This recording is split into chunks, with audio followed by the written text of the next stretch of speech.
Hello friends, welcome to my channel. இன்றைக்கி நம்ம தக்காளியில் ஒரு அருமையான சைட் டிஷ் ரெசிபி செய்கிறது எப்படின்னு பார்க்கலாங்க. இது இட்லி, தோசை, சப்பாத்தி, பூரி, சாதம், ஊத்தப்பம்னு எல்லா வகையான டிஃபன் வெரைட்டிஸ் கூட சாப்பிட்றக்கும் சாதத்தோட சாப்பிட்றக்கும் அருமையாக இருக்கும்.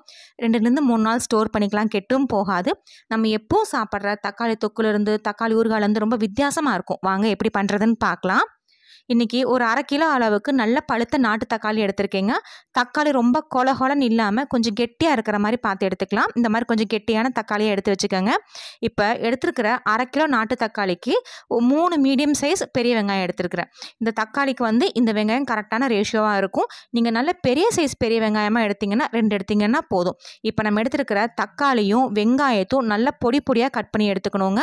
இப்போ எடுத்துருக்கிற 1/2 கிலோ நாட்டு தக்காளியிலிருந்து 2 தக்காளி மட்டும் தனியாக எடுத்து இதனால ஃபைன் பேஸ்ட்டாக அரைச்சி எடுத்துக்கலாம். மிச்சம் இருக்க தக்காளியும் வெங்காயத்தையும் எந்த அளவுக்கு நல்லா பொடியாக கட் பண்ண முடியுமோ அந்த அளவுக்கு நல்லா பொடியாக கட் பண்ணி எடுத்து வச்சுக்கலாங்க. அடுத்ததான் ஒரு பாத்திரத்தில் ஒரு பெரிய நெல்லிக்காய் அளவுக்கு புளி எடுத்துருக்கிறேன். அது இது கூட சேர்த்துக்கலாம்.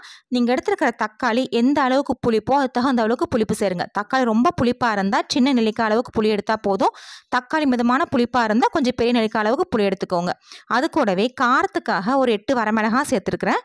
மிளகாய் உங்கள் காரத்துக்கு தகுந்த அளவுக்கு கூடவோ குறைவோ சேர்த்துக்கோங்க. இது ஒரு 10 நிமிஷம் நல்லா ஊறி வரட்டும். அடுத்ததான் ஸ்டவ்வில் ஒரு பேன் வச்சுருக்கீங்க. பேன் நல்லா சூடானதுக்கப்புறமா இதில் ஒரு குழிக்கரண்டி அளவுக்கு நல்லெண்ணெய் சேர்த்துக்கலாம். நான் இன்றைக்கி நல்லெண்ணெய் செய்கிறேன். நீங்கள் எந்த எண்ணெய் வேணால் சேர்த்துக்கலாம். நல்லெண்ணெய் செய்யும்போது நல்லா சுவையாகவும் இருக்கும், சீக்கிரம் கெட்டும் போகாது. எண்ணெய் நல்லா சூடானதுக்கப்புறமா அதில் ஒரு 1/2 டீஸ்பூன் அளவு கடுகு சேர்த்துக்கலாங்க.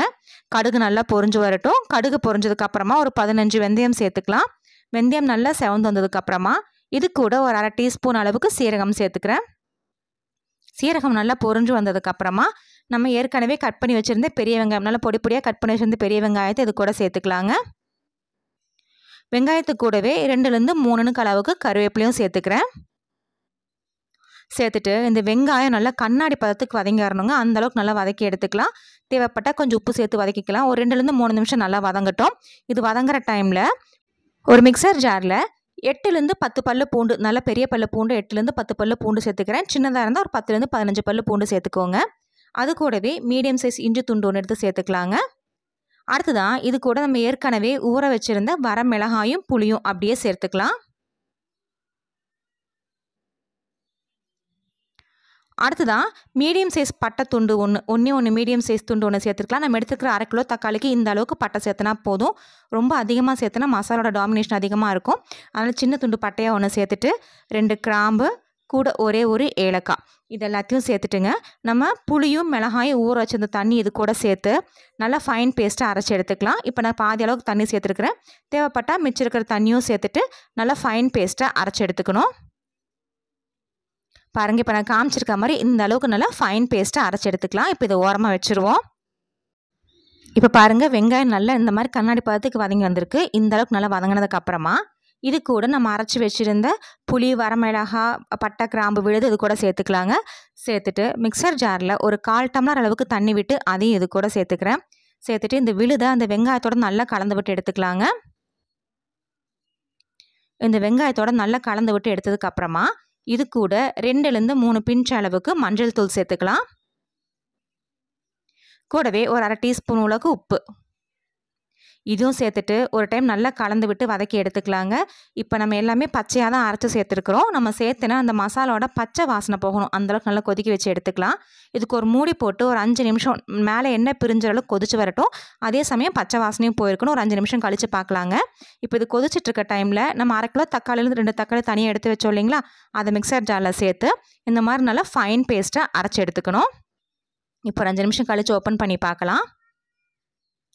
பாருங்கள், எண்ணெய் எல்லாம் லைட்டாக மேலே பிரிஞ்சு வந்து இதோட பச்சை வாசனை பொருட்கள் நல்லா வதங்கி வந்திருக்கு. இது ஒரு டைம் நல்லா கலந்து விட்டு எடுத்துக்கலாங்க. நல்லா கலந்து விட்டு எடுத்ததுக்கப்புறமா இது கூட நம்ம ஏற்கனவே எடுத்து நல்லா பொடி நறுக்கி வச்சுருந்த தக்காளியை சேர்த்துக்கலாம்.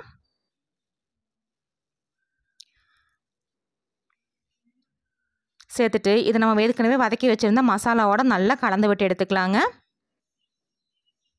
இந்த மாதிரி நல்லா கலந்ததுக்கப்புறமா இது கூட தனியாக 2 தக்காளி மட்டும் எடுத்து அரைச்சி வச்சுருந்தோம் இல்லைங்களா, அது இது கூட சேர்த்துக்கலாம். இப்போ நீங்கள் வந்து ஏன் தக்காளி வந்து அரைச்சி சேர்க்கணும், அப்படியே எல்லா தக்காளியும் பொடி பொடியாகவே கட் பண்ணி சேர்க்கலாம்ல அப்படின்னு யோசிச்சிங்கன்னா, இந்த மாதிரி அரைச்சி சேர்க்கும் போது உங்களுக்கு கிரேவியோட கன்சிஸ்டன்சி நல்லா திக்காக வரும். நம்ம அப்படியே எல்லா தக்காளியுமே பொடி பொடியாக கட் பண்ணி சேர்த்துட்டோம்னா நம்ம சப்பாத்திக்கு இந்த வெங்காயம் தக்காளி மசாலா செய்வோம் இல்லைங்களா, அந்த மாதிரி தான் இருக்கும். இப்போ இந்த மாதிரி செய்யும்போது வந்து தக்காளி கறி சாதத்தோட பெசஞ்சு சாப்பிட்றக்கும், அதே மாதிரி இட்லி தோசை சப்பாத்தி கூட சாப்பிட்றதுக்கு பார்த்தீங்கன்னா ஒரு குழம்பு கன்சிஸ்டன்சியில் கறி கன்சிஸ்டன்சியில் இருக்கும். அதனால் அரைச்சி சேர்த்துருக்குறோம். அடுத்தது இது கூட 1 டீஸ்பூன் அளவுக்கு மல்லித்தூளும் தேவையான அளவு உப்பும் சேர்த்துக்கலாங்க. சேர்த்து நல்லா கலந்து விட்டு எடுத்துக்கலாம். இப்போ இது நல்லா கலந்து விட்டு எடுத்ததுக்கப்புறமா உப்பு காரம் புளிப்பு எல்லாம் செக் பண்ணிக்கலாங்க. நம்ம புளி சேர்த்துருக்குறோம். அந்த புளிக்கும் தக்காளியோட புளிப்புக்கும் தகுந்த அளவுக்கு உப்பும் காரமும் இருந்தால் தான் நல்லா சுவையாக இருக்கும். அதனால் காரம் கொஞ்சம் தூக்கத்தில் இருக்கிற மாதிரி பார்த்துக்கோங்க. இது ஒரு டைம் நல்லா கலந்து விட்டு உப்பு காரம் செக் பண்ணதில் எனக்கு உப்பும் காரமும் கொஞ்சம் பத்தலை. தேவையான உப்பு சேர்த்துட்டு காரத்துக்காக நீங்கள் தனி மிளகாய்த்தூள் இல்லை சாம்பார் தூள் எது வேணால் சேர்த்துக்கலாம். நம்ம சேர்த்துன மிளகாயோட காரம் பத்தலைங்கிற போது இது கூட காரத்துக்காக தனி மிளகாய்த்தூள் சாம்பார் தூள் எது வேணால் சேர்த்துட்டு ஒரு டைம் நல்லா கலந்து விட்டுட்டு இதுக்கு ஒரு மூடி போட்டுருவோங்க. மூடி போட்டுட்டு லோ ஃப்ளேமில் வச்சு ஒரு 10 நிமிஷம் அந்த தக்காளி நல்லா கொலைய வதங்கி கறியிலேருந்து அப்படியே மேலே எண்ணெய் பிரிஞ்சு வரணும். அந்தளவுக்கு நல்லா கொதிச்சு வரணும். 5 நிமிஷத்துக்கு ஒருக்க இடையில ஓப்பன் பண்ணி கிளறி விட்டுக்கலாங்க. இப்போ ஒரு 10 நிமிஷம் ஆயிடுச்சு. நான் ஓப்பன் பண்ணி காமிக்கிறேன் பாருங்கள். நம்ம சேர்த்தன எண்ணெயெல்லாம் மேலே அப்படியே தலை பிரிஞ்சு வந்து சூப்பரான சுவையான தக்காளி கறி ரெடியாக இருக்குது. இது ஒரு டைம் நல்லா கலந்து விட்டுட்டு தேவைப்பட்டால் கடைசியாக கொஞ்சம் பொடிச்ச வெல்லம் சேர்த்துக்கோங்க. நான் இன்றைக்கி வெல்லம் சேர்க்கலை. தக்காளியும் அந்த புளியும் சேர்த்தது லைட்டாக இனிப்பு சுவை இருந்ததுனால நான் இன்றைக்கி வெல்லம் சேர்க்கலை. நீங்கள் விருப்பப்பட்டீங்கன்னா கொஞ்சமாக வெல்லம் சேர்த்துக்கோங்க. இது லைட்டாக கலந்து விட்டுட்டு கடைசியாக பொடி எனக்கு மல்லியில தூவி இறக்கினீங்கன்னா அருமையான தக்காளி கறி ரெடிங்க. இது இட்லி தோசை சப்பாத்தி பூரி ஆப்பம் எல்லாத்துக்கும் கூட சாப்பிட்றதுக்கு அருமையாக இருக்கும். தயிர் சாதம் கூட சாப்பிட்றதுக்கு அருமையான காம்பினேஷனாக இருக்கும். ஒயிட் ரைஸ் கூட சாப்பிட்றதுக்கும் அட்டகாசமாக இருக்குங்க. ஃப்ரெண்ட்ஸ், நீங்களும் இந்த சுவையான தக்காளி கறி ரெசிபியை ட்ரை பண்ணி பாருங்கள். ட்ரை பண்ணி பார்த்துட்டு உங்கள் கமெண்ட்ஸுகளை சொல்லுங்கள். உங்களுக்கு இந்த வீடியோ பிடிச்சிருந்துச்சுன்னா மறக்காமல் நம்ம சேனலுக்கு சப்ஸ்கிரைப் பண்ணுங்கள், லைக் பண்ணுங்கள், ஷேர் பண்ணுங்கள்.